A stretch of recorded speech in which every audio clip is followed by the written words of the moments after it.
সর্বদাই খেয়াল রাখবেন, রিজিক নিয়ে কখনো পেরেশান থাকবেন না, রিজিক নিয়ে কখনো হায় হতাশ করবেন না।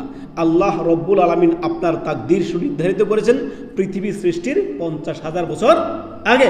আবারও মাতৃগর্ভে আপনার আয়ুকাল, আপনার রিজিক, আপনি কি পাবেন কি খাবেন সব কিছু সুনির্ধারিত করেছেন।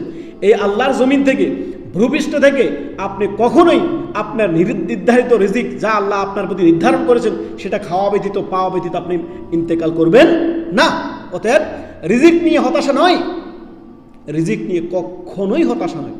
সর্বদাই যা আল্লাহ আপনাকে দিয়েছে বলেন আলহামদুলিল্লাহ, কানাত, পরিতুষ্টি।